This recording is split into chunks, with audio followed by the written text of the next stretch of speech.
Hello everyone, this is Derek A. Smith, aka Dr. Negotiator, and today I'm bringing you 20 years of experience in negotiations and training in that area as well to talk about 10 steps to powerful phone negotiations. Now first, negotiating is the art of reaching an agreement by resolving differences through creativity. Whatever you can think of to get the deal done, you can do. But the main thing is that you want to get that contract signed, you want to get the deal done. So first, let me begin by saying that I do not like negotiating on the telephone. There's some advantages to it, few of them anyway, but there are a lot of disadvantages. Obviously, unless you have some type of video phone, you cannot see the other person's facial expressions or their body language on the telephone, and it is essential that you see these things if you want to use your power negotiating techniques or be a powerful negotiator. You only have the voice to go on, and you can gauge some things like voice tone and voice inflection and also use your own for negotiating, but it's very difficult to do unless you have some type of training, and it's better to, of course, to do it in person. While I'm on that, text-based communication is probably the worst medium for negotiations. Email, letters, texting, you really can't negotiate in this manner. You can't convey tone, you can't convey inflection. Sometimes with your emails, it might be misconstrued. People ask, why are you screaming at me when you're trying to emphasize something with capital letters? Or you name it. It's very difficult in written communication. You need to be able to hear that tone and see the inflection and the tone of the voice, hear those things in order to determine the seriousness of your opponent. But we're discussing phone communications here, phone negotiating, so let's move on. Now, with telephone negotiations, you do not have access to the information that visual cues and body language can provide you. The body is going to give away certain things. We used it in interrogations when I was a special agent. We use it when I was doing counterintelligence work, and we use it in negotiation. The body is going to give away quite a bit. You're going to get visual cues from that individual. However, I do realize that there are times when it's necessary to actually negotiate on the phone, especially during some real estate negotiations where you have a buyer and a seller. They picked up the phone, they found each other, and they want to get this deal done over the phone if possible. I recommend choosing telephone negotiations only when you're trying to do a very quick resolution or trying to get the attention of someone who's hard to get a hold of, and you got them now, you want to get it done. Most people find it easy, however, to say no on the telephone. It's much easier to say no on the phone than it is in person when you're face to face with that individual. So you want to get face to face if you can. But we're talking about telephone here, so now I'm going to share some powerful negotiating phone tips. First, let's start with this. When negotiating over the phone, the first thing you must try to do is not let your voice give your position away.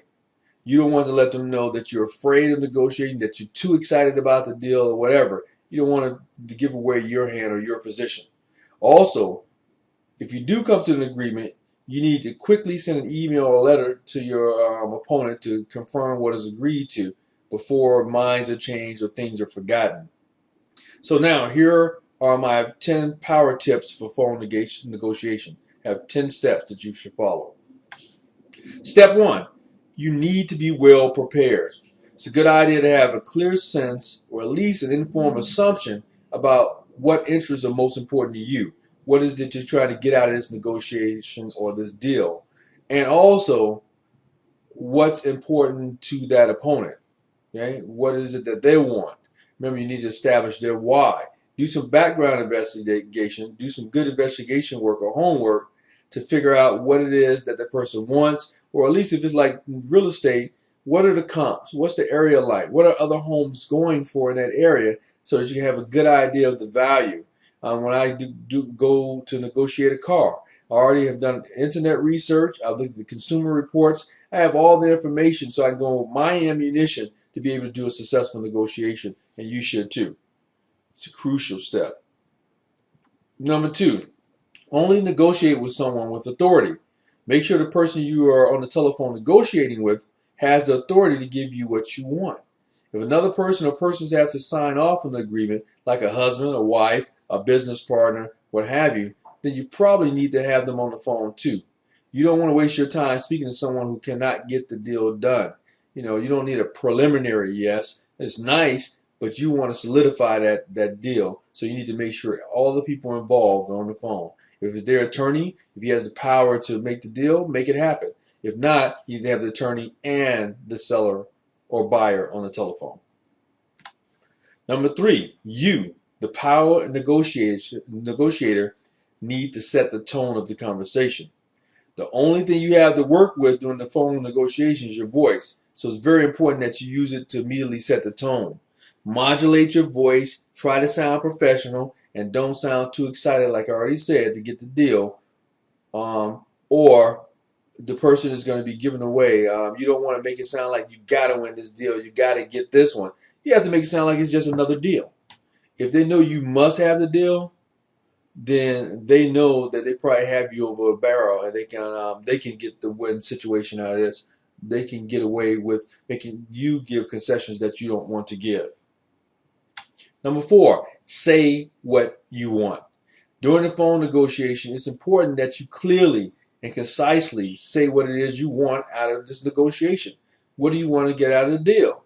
If it's a certain price, I don't recommend you say price first, but make sure you get out what it is you want to pay. If you're buying, what do you want to pay? If you're selling, what do you want to get? Be clear as to what you want and tell them exactly why you want it. Back it up. People cannot really fight what you're saying if you have good backup. If you're buying a house and you want to give them a low offer, make sure you have comparables that's going to justify back it up. If you want a high price, the same thing. Make sure you have comparables that's going to show why you asked for that high price. The car, I told you, get consumer reports, get everything you need to justify why you want to pay what you want to pay for this particular car. Or sell the car. Goes both ways. Let me tell you that you can find data to support your position in either direction. That's the thing about negotiating and about when people are doing, I can't think what you call them, but they're doing a debate or something like that. You can find evidence to go either way. Number 5, step 5, never take no for an answer. During the negotiation, even when you are told that something cannot be done, you need to be persistent. In another one of my training videos that you can find here on YouTube, I say that no does not necessarily mean no for negotiation purposes anyway. It simply means that you have not clearly identified the sellers or the buyers why yet. Once you know why they want to sell or why they want to buy, you got them. You got them over a barrel. Now you can tailor your negotiation to what it is that they want. People will tell you how to sell to them. You just need to listen. If you believe that you're not getting anywhere in the phone negotiation, you should probably end it and set up a meeting with that person so you can talk in person. All right? Don't waste more time. Step 6, if you don't ask, you don't get. Ask for something on the phone. Asking for something over the phone can be harder than asking face to face. A lot of people will easily ask for something on the phone and easily say no on the telephone because it's just easier when you don't have to look that person in the eyes and do so. However, do not be afraid to ask for exactly what you want. The worst thing a person can say to you or do to you is to say no. If the opponent does not know what it is you want, you cannot get an agreement. So make sure you tell them what it is you want. Keep track of all the paperwork. That's step number 7. The opponent on the other end of the line can be lost forever unless you get contact information at the beginning of the call. It's a good safeguard in case you get cut off immediately in that phone call and you can't get them back. You need to keep track of all your calls. You need to keep track of all the details from the calls. But make sure that you at least get the person's name, email address, and postal address so you can send a letter to confirm what was agreed to. Plus, you have them for follow-up sales or contact information just in case you have another house to sell or you want to do other business with them, whatever that business may be. Step 8, be careful what you say and how you say it. Oftentimes, when you say something, people are going to hold you to that, and that's what they're going to hear. They're going to say, that's what we agreed to. Before the negotiation even begins, you need to prepare what you're going to say. You may even want to write it down in advance and read it to yourself, of course, so you cover all your points. You don't want to miss anything. Be courteous when you call, and do not let your emotions get the better of you. It is not in your interest to get upset with the opponent, as this will only derail your negotiation. There's no need to get mad. It's just business. Okay? If you don't get this deal, you'll get another one. So there's no need to be upset about it. That is one of the reasons I don't like phone or email negotiations. First of all, it's very difficult to get your point across well over the telephone. Over the telephone or written communication or emails or whatever it may be. To use all of your powerful negotiation skills, it's better to be in front of your opponent, and I keep emphasizing that. Step 9. One crucial rule of negotiation is to listen actively. This is crucial for all negotiations. I told you just a few minutes ago that people will tell you how to sell to them or how to buy from them. You just need to shut up and you need to listen. It is particularly important in telephone negotiations since sound is the only medium of communication that we have to work with. Don't interrupt the other person. Don't spend your listening time figure out how you're going to zap that person as soon as you get the first chance, as soon as they stop talking. Don't be thinking about what your next question is going to be. You don't know yet because you don't know what the person has said. You got to listen actively. The better you listen, the better you can learn, and the more likely you'll be able to respond in a way that improves your negotiation result. And step 10, don't let the immediacy of the telephone call force you into a fast, unwise decision. You need to think about what you're doing. You need to take your time.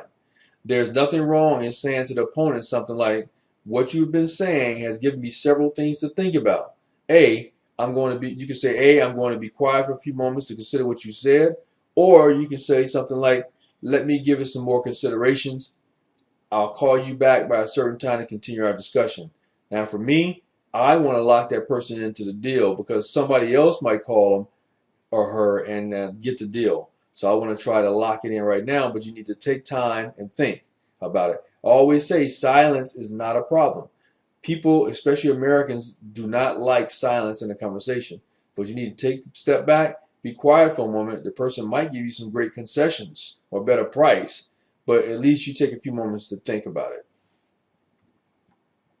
Remember, you still need to create win-win situations in your negotiations, whether it's by phone, email, or in person. Make sure you do not alienate your opponent over the telephone. That is very easy to do. He or she is less likely to want to deal with you if you do that. To learn more from me or to contact me, you can go to my page, massiveactionsuccesscoaching.com. You can check out my other negotiating videos on my YouTube channel, which you see there on the screen on the Negotiations Now. And I also have a Facebook page and a Facebook group that you can come on and join in some conversation about negotiations with us. And it's also Negotiations Now right there on your screen. Again, thank you very much for your attention. This is Derek A. Smith, aka Dr. Negotiator, bringing you over 20 years of negotiations experience and training where I've helped thousands of people in learning about negotiations and doing them. I hope to see you on my next video. Goodbye.